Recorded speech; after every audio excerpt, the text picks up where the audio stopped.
한눈에 쏙 들어오는 오늘의 한국사 마인드맵입니다. 오늘은요, 1860년대 흥선대원을 통치에 대해서 공부하고요. 흥선대원이 물러난 뒤 1876년 강화도 조약의 체결까지 공부합니다. 자, 우리 제자는요, 첫 번째, 흥선대원군 시기 때 나라 통치를 위해서 어떠한 정책을 펼쳤는지 기억해 주시고요. 자, 두 번째, 강화도 조약에 담고 있는 내용과 아쉬운 점 있죠? 그 한계점에 대해서 파악하시면 되겠습니다. 안녕하세요. 반갑습니다. 이금수입니다. 자, 새로운 대단원을 본격 공부할 터이니 우리 제자들은 교재도 준비하셨을 거고 볼펜도 준비하셨을 거고 무엇보다 신나는 마음으로 즐거운 마음으로 찾아오신 거 맞죠? 그쵸? 자, 저는 지금 여러분들께 열심히 개화기에 대해서 설명을 드릴 텐데요. 조금 전에 마인드맵을 보니까요. 이전에 봤었던 마인드맵과는 뭔가 조금 구분되지 않습니까? 그러니까 예전에는요. 고려시대 아니면 조선 전기 후기라고 해서 몇백 년 기간을 한 번에 봤었죠.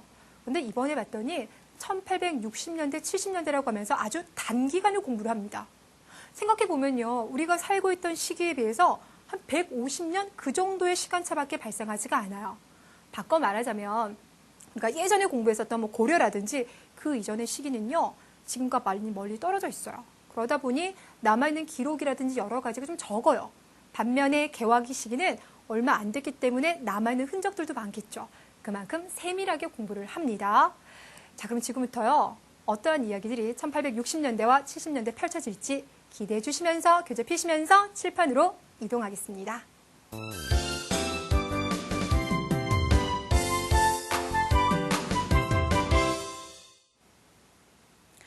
자, 먼저 여러분들 우리가 공부할 시기를요. 연표를 통해서 확인 좀 해보겠습니다. 자, 연표를 보니 고종의 시기라고 나와 있죠. 그쵸? 1863년을 외우지 마세요, 여러분들. 1860년대가 되면 고종이 즉위하구나라는 정도만 기억하시면 되겠고요. 대신에 1907년 고종이 강제 퇴위당한다라고 했죠. 그 연도는 기억시켜 주세요. 자, 생각보다 상당히 오랜 기간 동안 고종이 이제 있었는데, 그런데 여러분 그거 아시죠? 고종은 아주 어린 나이에 왕이 되다 보니까 초반에 10년 동안은 아버지였던 흥선대원이 대신 통치를 했다라는 거. 자, 우리가 그 첫 번째 주제로 이제 살펴보게 될 거고요. 고종이 이제 20대가 되면서 아버지는 물러가시고 직접 통치를 하게 되는데요. 그때부터 아버지 시기 때는 너희가 교역 안 해 라면서 문을 꽉 닫고 있었지만 고종 이후에는 문을 열게 됩니다. 항구를 열어줬기 때문에 개항이라고 하는데요. 얘기해 주세요. 그때 우리나라가 처음으로 항구를 열어줬던 나라, 그 나라는 바로 일본입니다. 이미 알고 계시죠? 그럼 하나 더 기억해 주세요. 일본 다음에 우리가 문호를 열어주는 나라는 바로 미국이 되겠습니다. 자, 그러면 일단 첫 번째 주제는요. 누구부터? 그렇죠. 흥선대원군 시기부터 공부를 하겠습니다. 자, 우리 제자들은요. 교재 71페이지 피시면서 같이 따라와 주시면 돼요. 자, 우리는요. 두 가지 나눠서 공부할게요. 일단 흥선대원군 시기 때요. 대내적인 부분, 그러니까 조선 내부의 상황을 정리하기 위해서 어떤 식의 정치를 펼쳤는지 이 부분부터 먼저 공부할게요. 여러분 먼저 대답해 주셔야 되는데 흥선대원군이 권력을 잡기 전에 약 60년 동안 누가 권력을 잡고 있었어요? 실제로는 안동 김씨가 권력을 잡고 있었죠. 우리 그 시기 바로 뭐라고요? 그렇죠. 세도정치라고 불러줬는데 이 당시 문제점이 한두 가지가 아니었어요. 과거 시험에서 각종 부정이 자행되고, 그렇죠? 탐관오리들은 세금을 많이 걷고, 이런 상황 속에서 흥선대원군이 권력을 잡았으니 지금부터 흥선대원군은 뭐 해야 돼요? 세도 정치의 문제들을 해결해 줘야 되겠죠, 그렇죠? 자, 그래서 여러 가지 제도들을 시행하게 되는데 그 첫 번째 얘기할 부분이 바로 뭐냐면 서원 철폐입니다. 자, 여기서 잠깐 서원? 여러분 서원이 뭐였습니까? 그렇죠. 성균관과 더불어서 유학을 공부하던 곳입니다. 바로 여러분은 사진 속에 보이는 곳인데요. 아니 선생님 그러면 서원은 예전에요. 유학도 공부하고 아주 뛰어난 유학자들에 대한 제사를 지냈다고 했는데 그곳이 무슨 문제가 생겼길래 서원을 철폐합니까? 나라에서는요. 유학 공부 참 좋지라면서 이제 공부 열심히 하라고요. 우수한 서원들 같은 경우는 토지도 주고 노비도 줬어요. 그리고 난 다음에 그 서원에서 나오는 이제 토지와 그 생산물들도 있죠. 거기에 대해서는 세금을 안 걷었어요. 근데 문제는 시간이 지나옴에 따라서 조선 후반으로 가니까요. 전국에 수백 개의 서원이 있는 거예요. 그러니까 고을마다 서원이 없는 곳이 없었다라고 합니다. 그러니까 그만큼 서원이 늘어나게 되면 그만큼 세금을 안 내는 서원 소속의 토지들도 늘어나게 되는 거죠. 그만큼 국가 입장에서는요. 세금을 거둘 수 없었기 때문에 손해보는 게 많습니다. 거기에다가 서원에서 이제 공부한 사람들은요. 아, 나는 어느 스승 밑에서 공부했고 아, 너는 그 선생님 밑에서 공부했니? 라면서 의견 대립이 생기고요. 그것이 여러분들 붕당 정치 들어보셨죠? 맞아요. 그 붕당 정치 대립의 근거가 됐던 겁니다. 그래서 흥선대군은 안 되겠다. 이 서원을 정리해야 되겠다라고 해서 전국에 수백 개의 서원이 있었다라고 했죠. 그중에서 47개만 남기고 다 문을 닫아버립니다. 이것을 바로 서원 철폐라고 불러줍니다. 자, 거기에다가 두 번째는 앞서 여러분들 우리가 봤더니요. 흥선대군이 권력 잡던 시기에 많은 이양선이 출몰한다라고 했죠. 그럼 나라에서는요. 그런 걸 대비하기 위해서 군대를 키워줘야 되겠죠. 여러분 군대를 키우기 위해서 뭐가 있어야 될까요? 일단은 아주 훈련을 잘 받은 군인들도 있어줘야 되겠죠. 그리고 무엇보다 그들에게 이제 월급을 줄 수 있는 돈이 있어야 돼요. 근데 보니까 조선이 이제 돈이 너무 없는 겁니다. 그렇다고 백성들에게 또 세금을 걷기에는 안 될 것 같아요. 그래서 흥선대군이 뭐라고 했냐면 조선의 평민들이요. 군대 안 가는 대신에 나라에다 뭘 냈습니까? 그렇죠. 군포를 냈었어요. 근데 양반은 안 낸다라고 말했었죠. 근데 흥선대군이 말해요. 아니 나라 지키는데 양반과 평민의 차이가 뭐가 있어? 양반들도 앞으로는 군포 내라고 합니다. 우리는 바로 이것을 뭐라고 불러주냐면요. 호포제라고 불러줘요. 자, 기억시켜 주세요. 양반들도 군포를 내라. 호포제를 실시를 합니다. 자, 그리고 또 하나. 흥선대군이 봤더니 가장 지금 심각한 문제점은요. 세도 정치 시기 때요. 왕권이 너무 약해진 거야. 그래서 왕권을 강화시켜야 되겠어요. 뭐 왕권을 강화시키는 방법은 여러 가지가 있겠지만 뭐 일단 안동 김씨를 권력에서 이제 밀어내는 방법도 있고요. 그리고 무엇보다 여러분 조선에는요 많은 궁궐이 있죠. 그 중에서 가장 중심이 되는 궁궐이 무엇입니까? 경복궁이죠. 그런데 여러분 알고 계시죠? 그 경복궁이 언제 불탔었나요? 바로 임진왜란 때. 그래서 그 이후로는요 경복궁이 아니라 창덕궁에서 주로 왕들이 머물렀었는데 흥선대군은 뭐라고 생각하냐면 그래도 중심 궁궐이니까 그 경복궁으로 다시 돌아가서 왕의 권위를 높여야 된다라고 생각을 합니다. 그래서 불탄 궁궐을 새로 짓게 돼요. 이것이 바로 경복궁 중건이에요. 새로 지었다라는 겁니다. 그럼 선생님 경복궁 공사 새로 하려면 돈이 많이 들었겠네요? 예, 많이 들었어요. 그래서 사람들에게 기부금을 걷었는데요. 이것을 바로 뭐라고 하냐면 원납전이라고 불러줘요. 용어가 조금 낯설죠? 전, 돈입니다. 네, 원하는 사람들이 내는 돈, 일종의 기부금이 되겠습니다. 자, 원납전도 막 걷어들였고 공사예요. 얼마나 많은 사람들이 필요하겠어요. 그래서 백성을 동원해서요. 많은 공사를 벌였습니다. 근데 문제는요. 이렇게 해도 돈이 모자라요. 거기다가 중간에요. 경복궁 새로 지으려고 나무 많이 모아놨는데 다 불타버립니다. 그래 또 새로 나무를 살려다 보니까 돈이 없죠. 여러분들 보통요. 부모님이 이제 돈이 없다라고 했을 때 어떤 생각하세요? 제 조카는요. 제가 지금 돈이 없는데 그랬더니 은행 가서 가져와라고 하더라고요. 그러니까 항상 은행에서 돈 찾는 모습을 보니까 은행 가면 돈을 준다고 생각을 했었나 봐요. 어렸을 때. 조금 더 크니까요. 우리 조카가 뭐라고 하냐면 돈이 없으면 돈을 만들어내면 되잖아. 아마 여러분들도 그런 생각 해보셨을 거예요. 아니 대한민국에 지금 할 것 많고 돈이 없어? 한국은행에서 돈을 찍어내면 되잖아 라고 생각하시죠. 그렇죠? 한 번쯤 해보셨을 것 같은데 이 당시 흥선대군도 그렇게 생각한 거예요. 돈이 없어? 그럼 찍어내지. 단. 여러분 보통 쓰는 돈을 이제 1,000원이라고 칩시다.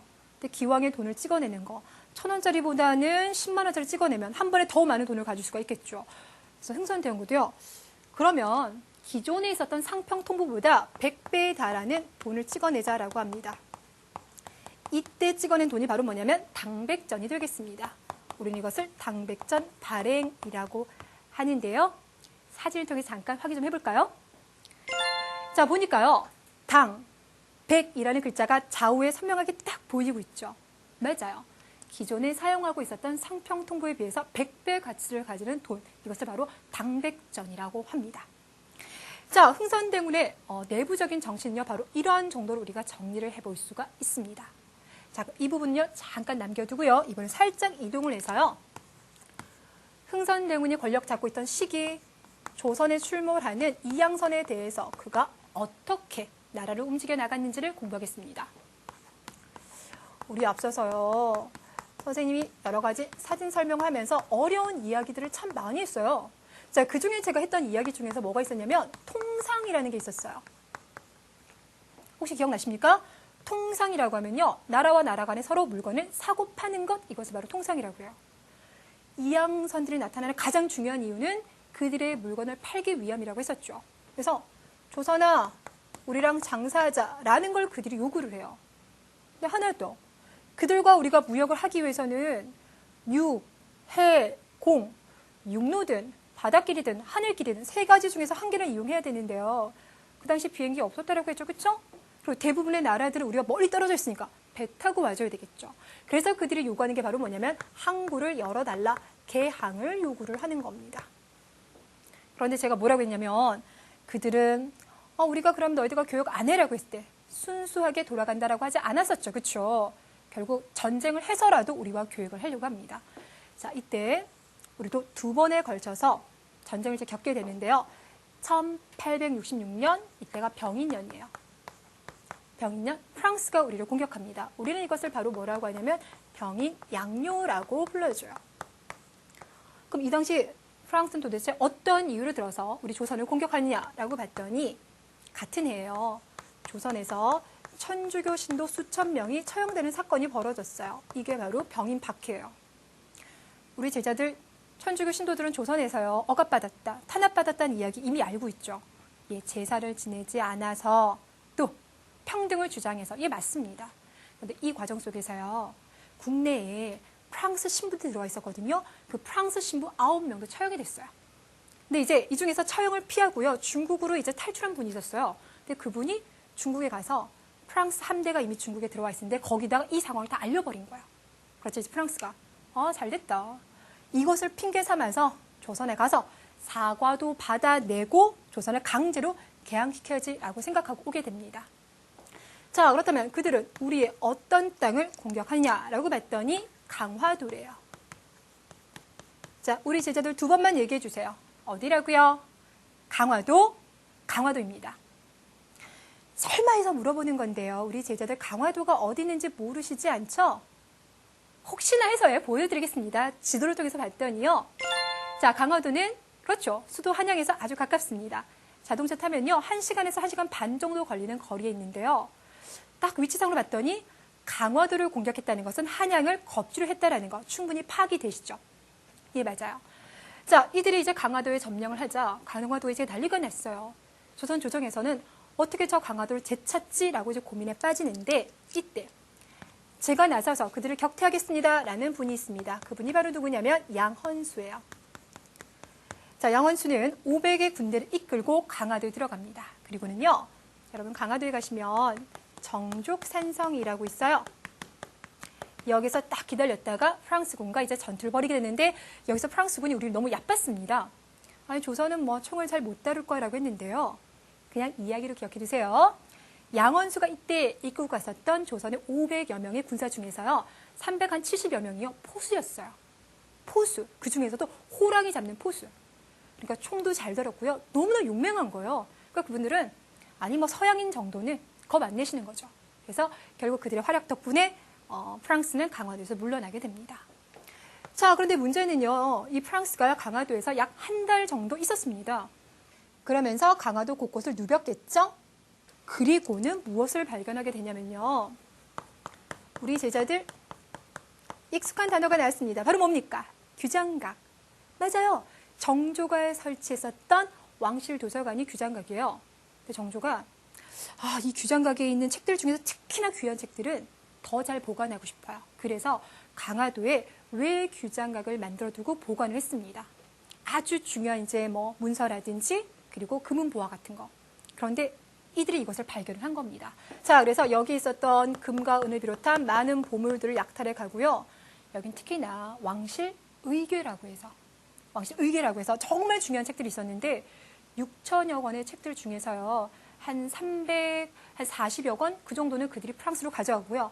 나머지 책들은 불태워버렸습니다. 우리는 이 사건을 바로 외규장각 약탈이라고 불러줍니다. 자, 프랑스가 이렇게요. 1866년 우리를 공격했다라면 이번에는 5년 후에 미국이 우리를 공격합니다. 이미 사진에서 확인했었죠. 바로 무슨 사건? 그렇죠. 신미 양요가 되겠습니다. 자, 이때 미국이 왜 우리를 공격한다라고 얘기했었냐면 미국의 배 제너럴 셔먼호가 우리나라에 와서 장사하자라고 요구했는데 우리가 거부하자 거의 뭐 생떼를 쓰다시피 합니다. 그래서 우리 사람들을 죽이고 물건을 약탈했다고 했죠. 그것 때문에 우리가 제너럴 셔먼을 다 불태워버리고 여기 있는 사람들을 이제 죽였어요. 근데 미국이 나중에 이걸 알고 또 공격해 옵니다. 어디로 공격한다고요? 똑같아요. 강화도예요. 이들이 공격해오는 가장 중요한 이유는요. 우리를 압박해서 통상하려고 하는 것이기 때문이에요. 자, 이때 그들이 강화도 공격할 때 강화도 광성보를 지키고 있었던 장군이 있었는데 우리 지난번에 이분의 길을 봤었죠. 바로 어제언이 되겠습니다. 결론적으로 말하면 어제언과 그의 부하들은 다 전사를 했어요. 거의 다 전사를 했지만 미국 기록에 보니까 이런 말들이 남아 있어요. 총이 떨어지면요. 활을 쏘고요. 그것도 안 되면 돌멩이를 던지고요. 그도 없으면 흙이라도 집어 던지면서 끝까지 저항하더라. 그러니 미국은 돌아가지 않을 수가 없었다라는 기록이 남겨져 있습니다. 자, 그러면 이러한 지금 연속적인 사건이 벌어지는 시기가 어느 시기라고요? 흥선대원군. 흥선대원군은 이런 사건을 겪으면서 서양과는 교류하지 않겠어라는 마음을 갖게 되겠죠. 그래서 전국에다가 비석을 세웠어요. 자, 우리 제자들 크게 한 번만 따라해 주세요. 무슨 비석? 척화비. 척화비라는 비석을 전국에 세우게 됩니다. 자, 그 비석의 모습이 궁금하시죠? 그쵸? 네, 사진으로 보여드릴게요. 자, 봤더니 선생님 한자가 조금 많은데요. 겁먹지 마시고요. 선생님 옆에 있는 글자들부터 먼저 읽어보면 서양이 침범함에 싸우지 아니하는 것은 화해를 하자는 것이고 화해를 하자는 것은 나라를 파는 것이다 라는 내용이 새겨져 있습니다. 결국 서양이 침범할 때는 우리 뭐하자? 저항하자라는 이 얘기를 하고 있는 것, 이것이 바로 척화비가 되겠습니다. 자, 그래서 우리가요 흥선대원군의 이 대외적인 정치를 바로 뭐라고 하냐면 통상을 뭐했다? 거부했다. 그래서 통상수교 거부정책이라고 얘기를 해요. 그럼 우리가 지금부터 그걸 평가를 한번 해볼 텐데요. 자, 여러분 저를 보시면서요. 그리고 자막에 나와 있는 내용을 동시에 확인하면서 이야기 들어주세요. 바로 뭐냐면 이들이 통상을 요구할 때 순수한 목적만 있었다는 거 아니었다고 제가 계속 얘기하죠. 흥선대원은 그걸 파악했어요. 그래서 통상수교 거부 정책을 통해서 그들의 침략은 막아냈어요. 그런데 문제는요. 전 세계적으로 지금 서양이 우리보다 좀 더 발달해 있어요. 그들과 교역을 해서 좋은 물건은 받아들이고 우리도 발전을 해줘야 돼요. 그런데 그런 것이 늦어졌어요. 우린 그걸 바로 뭐라고 하냐면 근대화가 늦어졌다라고 얘기합니다. 다시 말합니다. 통상수교 거부 정책을 통해서 서양의 침략은 막아냈었지만 그만큼 근대화도 늦어졌더라. 거기에다가 다시 한번 이동을 해볼게요. 흥선대원군이 10년 동안 권력을 잡고 있었다라고 했었죠. 그렇죠? 이제 시간이 지나가면서 고종이 나이가 들었으니까 흥선대원군이 물러나는 건 당연할 거예요. 근데 거기에다가 서원철폐다, 호포제 실시다, 경복궁 중건이 있었는데요. 이 경복궁을 중건하는 과정 속에서요. 백성들의 불만이 너무 커져요. 힘이 들자 이거죠. 거기에다가 시간이 지나면서 양반들의 불만도 대단히 커져갑니다. 왜일 것 같아요? 바로 이들 때문이에요. 서원이라고 하면 양반들이 공부하던 곳인데 그곳을 정리했고 또 양반들이 안 내던 군포를 내야 돼요. 그들의 불만이 만만치 않았겠죠. 결국 이 양반들의 반발로 인해서 흥선대원군은 10년 만에 물러날 수밖에 없었습니다. 라고 정리해 볼 수가 있습니다. 첫 번째 내용인데 어렵기도 하고요. 재밌기도 하고요. 그쵸? 다시 한번 마인드맵을 통해서 정리하면서요. 두 번째 주제로 이동할게요.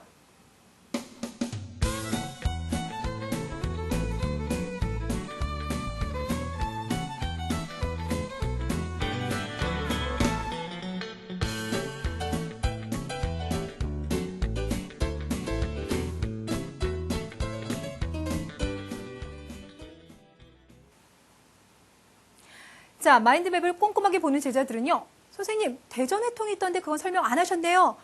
너무나 예리합니다. 대전회통이라고 하면요. 우리 조선 말에 만들어진 법전입니다.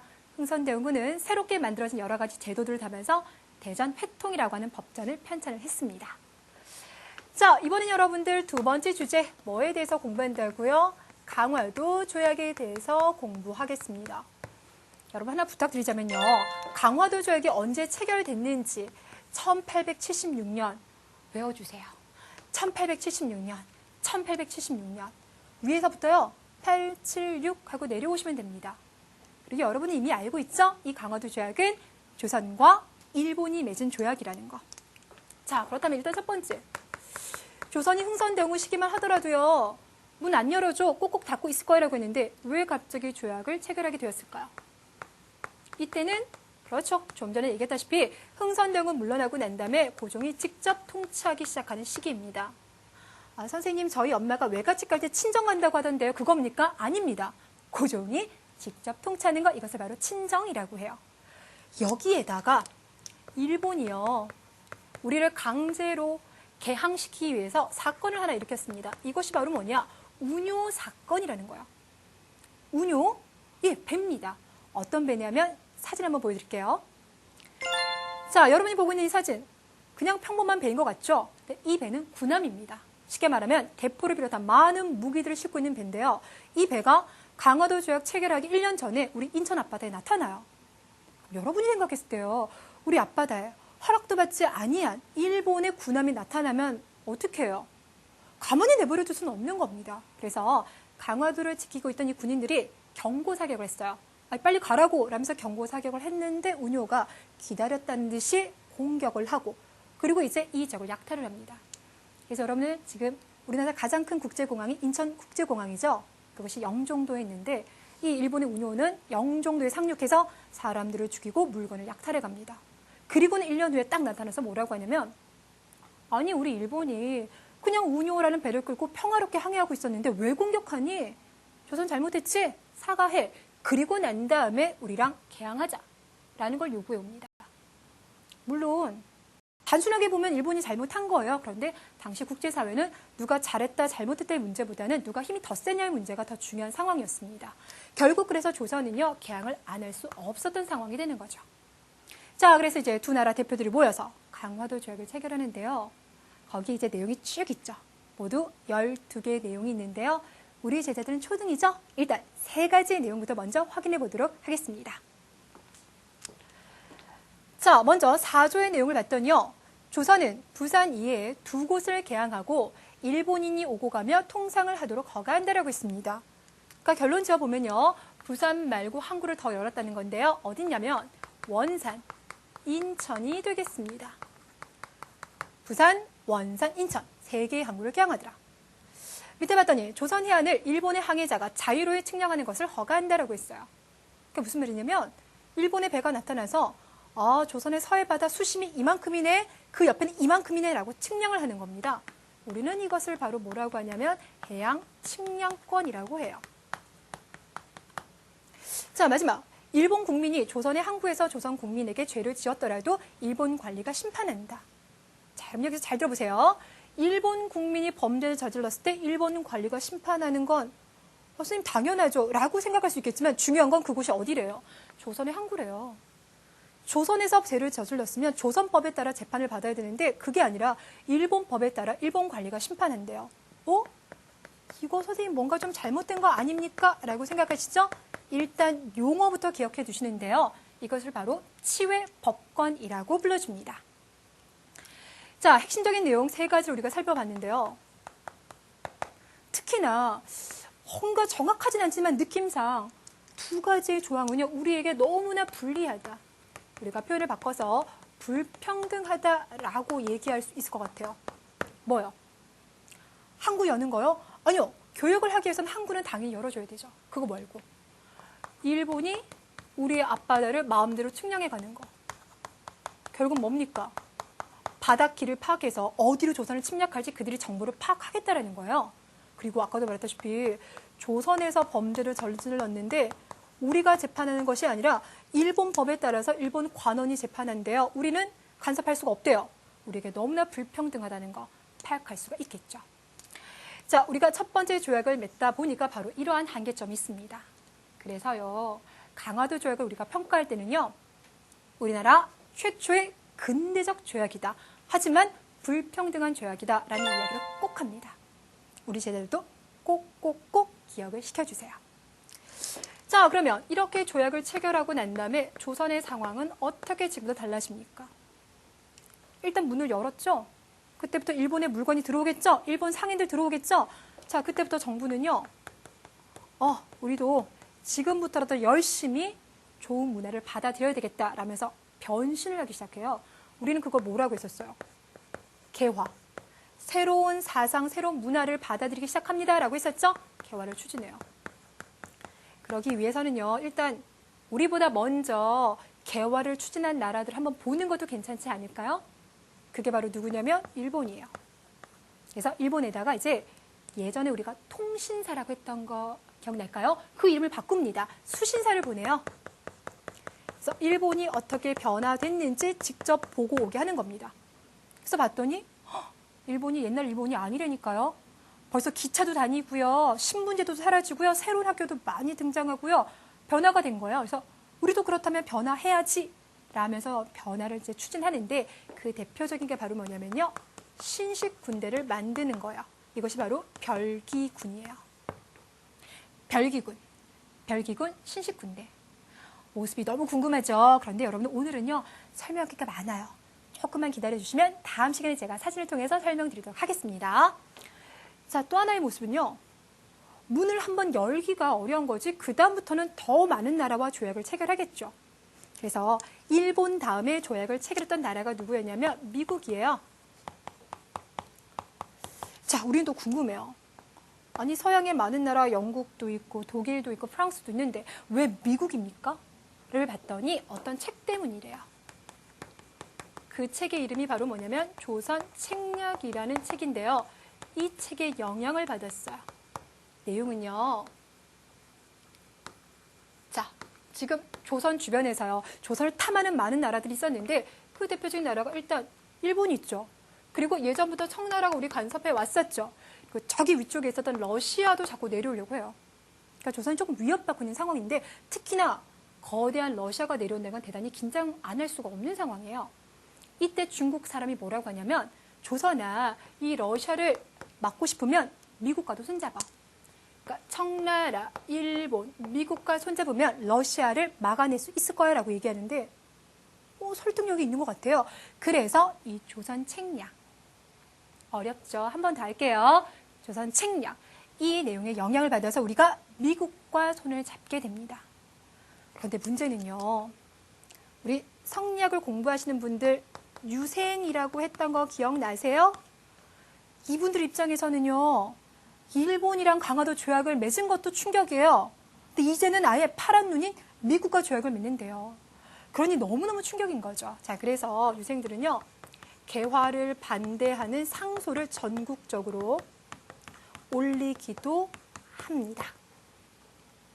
자, 우리 제자들은요. 이 복잡한 내용을요. 접근하실 때 강화도 조약의 내용 그 자체에 대해서도 별표 치시면서 기억해 주시고요.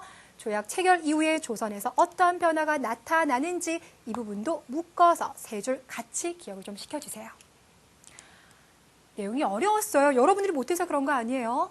어려웠으니 마인드맵을 통해서 잠시만 다시 한번 정리해보고요. 우리 개념 문제 풀어보도록 하겠습니다.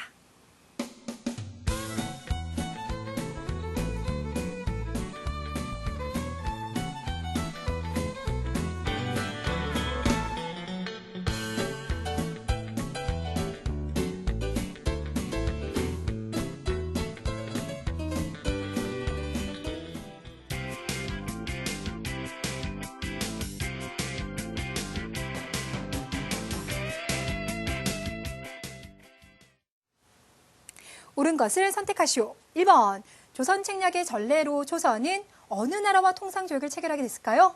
그렇죠. 미국이 되겠습니다. 러시아를 막기 위해서는 미국과 손잡아야 된다라는 내용이 들어가 있었어요. 두 번째, 흥선대원군은 양반에게도 군포를 내게 했는데요. 그 제도를 호포제라고 불러줍니다. 3번, 일본은 무슨 사건을 일으켜서 강화도 조약을 강요했었는데요. 그렇죠. 바로 운요호가 되겠습니다. 너무 잘하시는데요. 4번, 어느 나라는 병인박해 때 신부들의 처형을 구실 삼아서 우리 강화도를 침략했대요. 병인박해, 병인양요, 이것은 프랑스가 되겠습니다. 마지막으로 흥선대원군은요, 뭔가를 중건했대요. 그리고 이에 필요한 돈을 마련하기 위해서 당백전을 발행했었는데요. 맞습니다. 바로 경복궁이 되겠습니다. 자, 우리 제자들이요, 아주 빠르게 풀어봤는데요. 지금부터는 기출문제와 출제 예감 문제 5개 풀어보도록 하겠습니다.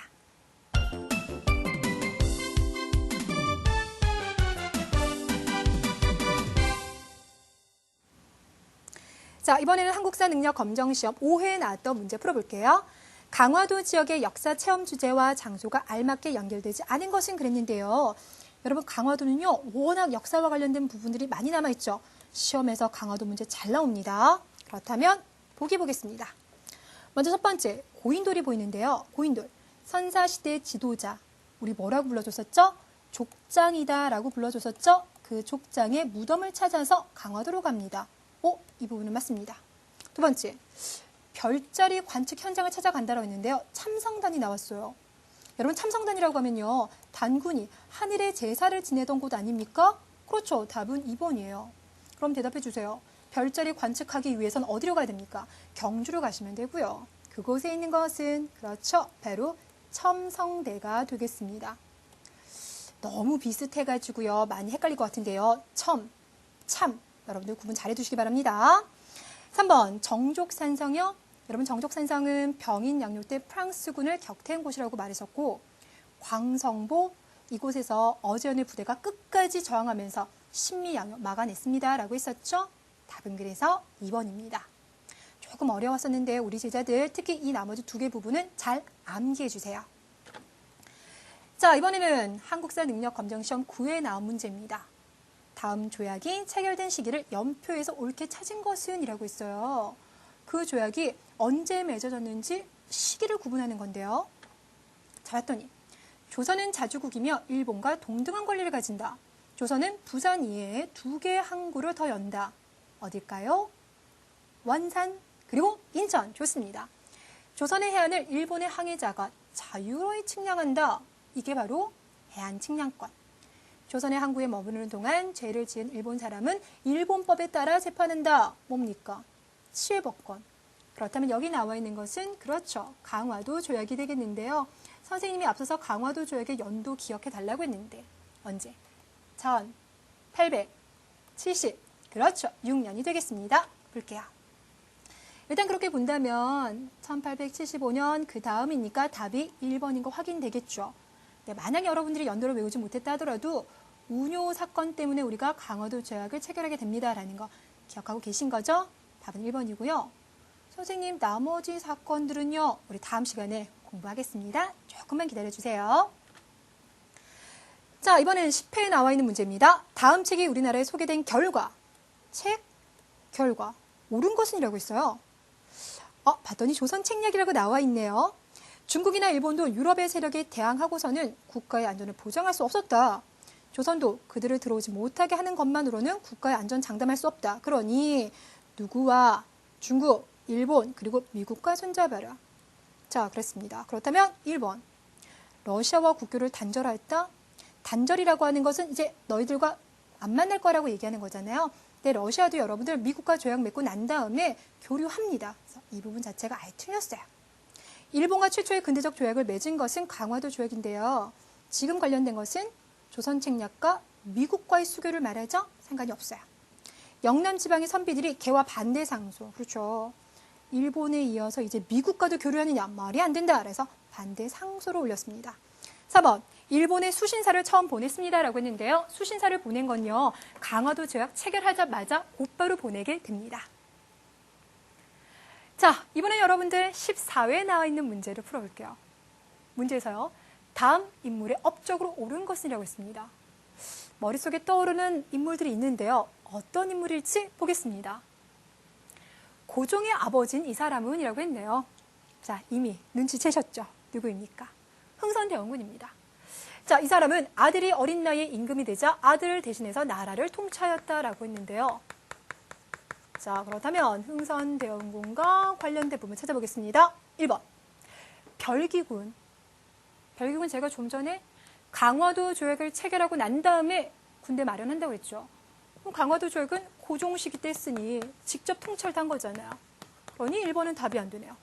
2번, 서양과 조약을 맺고, 적어도 서양이라고 하면 미국부터는 이야기가 나와야 되는데 그것도 고종이 직접 통치하면서. 3번, 전환구, 여기서 화폐를 만들었어요. 아직 안 배웠죠. 우리가 앞으로 4시간 있다가 공부하게 될 텐데요. 이것도 고종이 직접 통치하는 시기. 답은 4번. 전국의 서원 중에서 47군데만 남겨주고 모두 다 철폐하였습니다. 되셨나요? 우리 제자들의 이 자신감을 가지고요. 그러면 제가 조금 헷갈릴 만한 문제를 만들어봤습니다. 다음 국사 수업 중에 정리한 것입니다. 빈칸에 가에 들어갈 적절한 내용을 골라 묶은 것은 이라고 했는데요. 프랑스 선교사와 천주교 신자 처형. 이게 뭡니까? 병인. 그렇죠. 박해. 자, 프랑스 지금 선교사 처형된 것을 빌미로 해서 프랑스 군대가 강화도로 쳐들어왔대요. 근데 양원수 부대가 정족산성에서 이들을 격퇴했대요. 그 다음에 들어갈 내용이래요. 자, 그렇다면 여러분들 눈을 크게 뜨시고요. 보기 봐주세요. 1번 척가비. 척가비 건립이 기억에 나왔는데요. 서양이 침범함에 싸우지 아니하는 것은 나라를 파는 것이고, 이런 얘기는 쭉 나왔었죠. 그렇죠? 이 이야기는 여러분들 결국 병인양요와 신미양요 다음에 나오는 거잖아요. 관련되는 것 같아요. 조선 책략, 그거는 흥선대원군 물러나고 난 다음에 고종이 직접 통치할 때 책이 들어왔습니다. 외교장각 도서 약탈, 프랑스로 약탈당한 거 맞죠? 선생님, 이거는 어제온 부대가 광성보에서 거의 다 전사했던 거 누구와의 전투입니까? 미국입니다. 이건 신미양요예요. 그래서 우리 제자들이요, 이거 동그라미 치시려고 하셨겠지만 이 부분 빼셔야 됩니다. 그래서 기억과 티귿, 답은 2번이 되겠습니다. 선생님이 설명할 게 많다 보니까 오늘 말을 조금 빨리 한 것 같은데 우리 제자들 조금 선생님 어렵습니다라는 부분은요, 반드시 저한테 찾아오셔서 질문해 주시고요. 우리 마지막으로 어떤 문제들이 많이 나올지 다시 한번 확인해 볼게요. 자, 일단 첫 번째, 흥선대원군 시기 때 어떤 개혁을 추진했는지는요, 시험에 정말 잘 나옵니다. 기억시켜 주세요. 자, 두 번째, 병인양요, 신미양요, 왜 일어났는지, 그리고 어디서 발생했는지, 특히나 외교장각 약탈 문제 시험에 꼭 나옵니다. 자, 마지막으로 강화도 조약이 언제 체결되었는지 1876년 기억하시고요. 특히 여기에는요, 우리에게만 너무 불리한 불평등 조항들이 들어가 있습니다. 기억시켜 주세요.